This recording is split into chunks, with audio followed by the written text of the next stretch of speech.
नमस्कार साथियों, आप सभी का स्वागत है आप सभी के अपने YouTube चैनल पे। आज है 29 सितंबर 2022 और आज की पहली पाली का पेपर रेलवे ग्रुप डी का सफलतापूर्वक संपन्न हो चुका है। सभी जीके, जीएस, मैथ और रीजनिंग के सटीक क्वेश्चन आज के इस वीडियो में कराए जाएंगे। अगर आपका पेपर आगे की शिफ्टों में लगा हुआ है तो आप सभी के लिए आज की वीडियो का एनालिसिस काफ़ी ज़्यादा इंपॉर्टेंट होगा। चलिए शुरू करते हैं। तो आज की पहली पाली का पहला क्वेश्चन इस प्रकार से है, राष्ट्रकूट वंश के संस्थापक का नाम क्या था? तो आपको बता दें इसका सही उत्तर था दंती वर्मन या दंती दुर्ग। इन दोनों में से कोई भी ऑप्शन में दिया हो वही सही आंसर था। तो यहाँ पे दंती वर्मन या दंती दुर्ग इसका राइट आंसर हो जाएगा। अगले क्वेश्चन की तरफ बढ़ते हैं। साहित्य में नोबेल पुरस्कार 2020 किसको मिला था? तो लुईस ग्लूकी को साहित्य में नोबेल पुरस्कार 2020 दिया गया था। लुईस ग्लूकी इसका राइट आंसर था। अगला क्वेश्चन, 1328 में भारत पर किस राजवंश ने आक्रमण किया था? तो आपको बता दें मंगोलों ने 1328 ईस्वी में भारत पे आक्रमण किया था। तो राइट आंसर हो जाएगा मंगोल साम्राज्य 1328 ईस्वी में भारत पर आक्रमण किया था। अगला क्वेश्चन है, न्यूटन का कौन सा नियम बल को परिभाषित करता है? तो आपको बता दें न्यूटन का दूसरा नियम आपको बल का जो है परिभाषित करता है। तो न्यूटन का दूसरा नियम जो है बल को परिभाषित करता है। न्यूटन का दूसरा नियम इसका सही उत्तर हो जाएगा। वायुमंडलीय दाब मापने का पैमाना क्या है? तो मिलीमीटर इसका राइट आंसर है। मिलीमीटर के द्वारा वायुमंडलीय दाब जो है मापा जाता है, पैमाना है उसका। नागालैंड भारत का विधिवत राज्य कब बना था? तो नागालैंड भारत का जो है विधिवत राज्य 1964 ईस्वी में बना था। और पहला संविधान संशोधन, प्रथम जो कॉन्स्टिट्यूशन में जो संशोधन किया था वो कब किया गया था? तो आपको बता दें 1951 यानी कि 1951 ईस्वी में प्रथम संशोधन जो है संविधान में संशोधन किया गया था। ये भी क्वेश्चन आया था। उन मुख्यमंत्री की नियुक्ति कौन करता है? तो मुख्यमंत्री की जो नियुक्ति होती है वो राष्ट्रपति के द्वारा की जाती है। राइट आंसर हो जाएगा राष्ट्रपति। मुख्यमंत्री की नियुक्ति राष्ट्रपति के द्वारा की जाती है। मानव शरीर में विटामिन ए कहाँ भंडारित होता है? तो आपको बता दें मानव शरीर में जो है विटामिन ए यकृत में भंडारित होता है और जो HCl एसिड होता है वो भी यहीं पे पाया जाता है। तो राइट आंसर हो जाएगा मानव शरीर में विटामिन ए जो है यकृत में भंडारित होता है। तो यकृत इसका राइट आंसर हो जाएगा। भारतीय विदेश व्यापार संस्थान कहाँ पर स्थित है?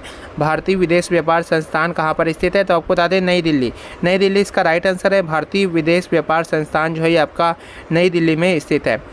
मसालों का बगीचा किस राज्य को कहा जाता है? तो मसालों का जो बगीचा है ये केरल राज्य को कहा जाता है। केरल इसका सही उत्तर है। राइट आंसर है केरल। अगला क्वेश्चन काफ़ी महत्वपूर्ण, किसने सभी तीनों गोलमेज सम्मेलनों में भाग लिया था? तो आपको बता दें भीमराव अंबेडकर। भीमराव अंबेडकर इसका राइट आंसर हो जाएगा। भीमराव अंबेडकर ने तीनों गोलमेज सम्मेलनों में भाग लिया था। तो भीमराव अंबेडकर यहाँ पे सही उत्तर हो जाएगा। राइट आंसर हो जाएगा। जलियांवाला बाग हत्याकांड के समय भारत का जो वायसराय था ये कौन था? तो आपको बता दें Lord Chelmsford. Lord Chelmsford Jallianwala Bagh हत्याकांड के समय भारत का वायसराय था। लॉर्ड चेम्सफोर्ड इसका सही उत्तर था। राइट आंसर था। अगला क्वेश्चन है, भारत का मैनचेस्टर किसे कहा जाता है? तो आपको बता दें अहमदाबाद इसका राइट आंसर है। भारत का जो मैनचेस्टर है अहमदाबाद को कहा जाता है जो गुजरात में पड़ता है। तो राइट आंसर हो जाएगा अहमदाबाद गुजरात। अगला क्वेश्चन है, उत्तर भारत का मैनचेस्टर किसे कहा जाता है? इसी प्रकार से पूछा जा सकता है। तो कानपुर उत्तर प्रदेश इसका राइट आंसर हो जाएगा। दक्षिण भारत का मैनचेस्टर जो है कोयम्बटूर तमिलनाडु में पड़ता है जो इसका राइट आंसर हो जाएगा। अगला क्वेश्चन है, भांगड़ा कहाँ का प्रसिद्ध लोक नृत्य है? तो आपको बता दें भांगड़ा जो है ये आपका पंजाब का काफ़ी प्रसिद्ध लोक नृत्य है। तो पंजाब इसका राइट आंसर हो जाएगा। भांगड़ा पंजाब का काफ़ी प्रसिद्ध लोक नृत्य है। अगला क्वेश्चन है, लोक चित्रकला की मधुबनी शैली भारत के किस राज्य में प्रचलित है? तो आपको बता दें बिहार इसका राइट आंसर है। लोक चित्रकला की मधुबनी शैली जो है भारत के बिहार में काफ़ी ज़्यादा प्रचलित है। तो बिहार इसका राइट आंसर हो जाएगा। किस वर्ष स्वामी विवेकानंद ने विश्व धर्म सम्मेलन में भाग लिया था? तो आपको बता दें 1893 ईस्वी शिकागो में स्वामी विवेकानंद ने जो है विश्व धर्म सम्मेलन में भाग लिया था। 1893 शिकागो इसका राइट आंसर हो जाएगा। सही उत्तर हो जाएगा 1893 शिकागो। अगला क्वेश्चन है, महाभारत का प्राचीन नाम क्या है? तो आपको बता दें महाभारत का प्राचीन नाम जय संहिता है। जय संहिता इसका सही उत्तर हो जाएगा। महाभारत के प्राचीन नाम का नाम जय संहिता इसका राइट आंसर हो जाएगा। अगला क्वेश्चन है, न्यूट्रॉन की खोज किसने की थी? तो आपको बता दें न्यूट्रॉन की जो खोज है वो जेम्स चैडविक के द्वारा की गई थी। जेम्स चैडविक यहाँ पे राइट आंसर हो जाएगा। सही उत्तर हो जाएगा जेम्स चैडविक। अगले क्वेश्चन की तरफ बढ़ते हैं, अल्फ्रेड नोबेल ने किसका आविष्कार किया था? तो बता दें आपको अल्फ्रेड नोबेल ने जो है सबसे पहले जो है किसका आविष्कार किया था? तो डायनामाइट का आविष्कार किया था। अल्फ्रेड नोबेल के द्वारा डायनामाइट का आविष्कार किया गया था। डायनामाइट इसका राइट आंसर हो जाएगा। लॉ ऑफ फ्लोटिंग सिद्धांत की खोज किसने की थी? तो लॉ ऑफ फ्लोटिंग सिद्धांत की खोज जो है आर्किमिडीज के द्वारा की गई थी। राइट आंसर हो जाएगा आर्किमिडीज। लॉ ऑफ फ्लोटिंग सिद्धांत की खोज आर्किमिडीज के द्वारा की गई थी। आर्किमिडीज इसका सही उत्तर हो जाएगा। कंप्यूटर का जनक किसे कहा जाता है? तो आपको बता दें कंप्यूटर का जनक जो है चार्ल्स बेबेज को कहा जाता है। चार्ल्स बेबेज यहाँ पे राइट आंसर हो जाएगा। कंप्यूटर का जनक जो है चार्ल्स बेबेज को कहा जाता है। तेल का एक बैरल लगभग कितने के बराबर होता है, किसके बराबर होता है? तो 159 लीटर के बराबर होता है। 159 इसका राइट आंसर हो जाएगा, सही उत्तर हो जाएगा। ज्ञानपीठ पुरस्कार किस क्षेत्र में दिया जाता है? तो ज्ञानपीठ पुरस्कार जो है ये आपका साहित्य के क्षेत्र में दिया जाता है। ज्ञानपीठ पुरस्कार साहित्य के क्षेत्र से संबंधित है। साहित्य इसका राइट आंसर हो जाएगा। अगला क्वेश्चन है रामचरितमानस के लेखक तुलसीदास किसके समकालीन थे? तो आपको बता दें इसका सही उत्तर है अकबर। रामचरितमानस के लेखक तुलसीदास जो है अकबर के समकालीन थे। अकबर इसका राइट आंसर हो जाएगा, सही उत्तर हो जाएगा। ज्ञानपीठ पुरस्कार किस क्षेत्र में दिया जाता है? तो आपको बता दें ज्ञानपीठ पुरस्कार जो है किस क्षेत्र में दिया? 21 वर्ष की आयु में इसके बाद दिया जाता है। स्कर्वी रोग किसकी कमी से होता है? तो विटामिन सी की कमी जो है स्कर्वी रोग होता है। विटामिन सी इसका राइट आंसर हो जाएगा। विटामिन सी की कमी से स्कर्वी रोग होता है। भारत का राष्ट्रीय आदर्श वाक्य क्या है? तो आपको बता दें इसका सही उत्तर है सत्यमेव जयते। भारत का राष्ट्रीय आदर्श वाक्य का नाम है सत्यमेव जयते। सत्यमेव जयते इसका सही उत्तर हो जाएगा, राइट आंसर हो जाएगा। मुद्रा पावर प्लांट किस राज्य में स्थित है? तो आपको बता दें मुद्रा पावर प्लांट ये आपका गुजरात राज्य में स्थित है। गुजरात इसका सही उत्तर हो जाएगा, राइट आंसर हो जाएगा। गुजरात जो है गुजरात इसका राइट आंसर हो जाएगा। 1940 में आचार्य विनोबा भावे ने व्यक्तिगत सत्याग्रह कहाँ से शुरू किया था? तो पवनार महाराष्ट्र से जो है 1940 में आचार्य विनोबा भावे ने व्यक्तिगत सत्याग्रह जो है शुरू किया था। पवनार महाराष्ट्र इसका राइट आंसर हो जाएगा, पवनार महाराष्ट्र। अगला क्वेश्चन है निम्नलिखित में से किस वेद को रोगों का इलाज कहा जाता है? तो आपको बता दें अर्थवेद इसका सही उत्तर है। अर्थवेद को है जो है लोगों का इलाज के नाम से भी जानते हैं। अर्थवेद यहाँ पे राइट आंसर हो जाएगा। इसी प्रकार से एक और क्वेश्चन आया था a² - b² बराबर ज्ञात करना था यदि a + b बराबर 8 है और a - b बराबर 2 है। तो आपको बताना था यहाँ पे आंसर। तो आपको बता दें सबसे पहले a² - b² का फॉर्मूला क्या होता है? a + b होता है और a - b होता है गुणे में, ठीक है। और a + b का मान दिया हुआ है 8 और a - b का मान दिया हुआ है 2। तो ये 8 दूनी 16 आंसर आ जाएगा। इसका राइट आंसर क्या हो जाएगा? 16 इसका सही उत्तर हो जाएगा, ठीक है। इसी प्रकार से अगला क्वेश्चन है कि मेगा नगरों की जो जनसंख्या है कितनी होती है? तो आपको बता दें इसका सही उत्तर है 1 करोड़। मेगा नगरों की जो जनसंख्या है वो 1 करोड़ से भी ज़्यादा होती है। 1 करोड़ यहाँ पे राइट आंसर हो जाएगा।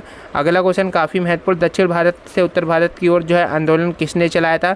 तो रामानंद के द्वारा जो है दक्षिण भारत से उत्तर भारत में आंदोलन चलाया गया था। हाल ही में किस सरकार ने रोजगार मिशन लॉन्च करने की घोषणा की है? तो छत्तीसगढ़ की सरकार ने जो है हाल ही में छत्तीसगढ़ की सरकार ने रोजगार मिशन लॉन्च करने की घोषणा की है। तो छत्तीसगढ़ इसका सही उत्तर हो जाएगा, राइट आंसर हो जाएगा छत्तीसगढ़।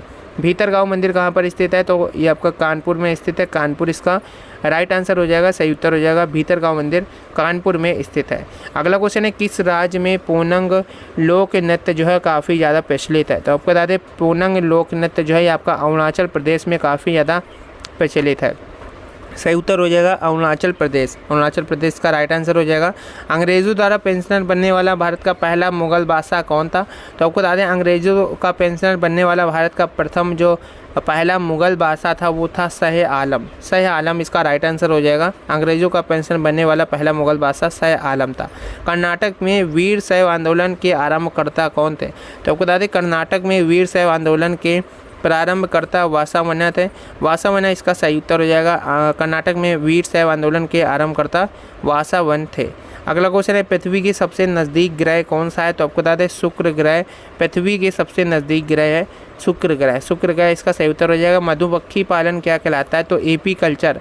एपी कल्चर इसका सही उत्तर हो जाएगा, राइट आंसर हो जाएगा एपी कल्चर। मधुमक्खी पालन जो है एपी कल्चर कहलाता है। एपी कल्चर यहाँ पे क्या हो जाएगा? सही उत्तर हो जाएगा। किसी वेबसाइट के प्रथम पृष्ठ को कहा जाता है? तो आपको बता दें होम पेज कहा जाता है। किसी वेबसाइट के प्रथम पृष्ठ को जो है होम पेज कहा जाता है। होम पेज के नाम से हम लोग जानते हैं। तो राइट आंसर हो जाएगा होम पेज।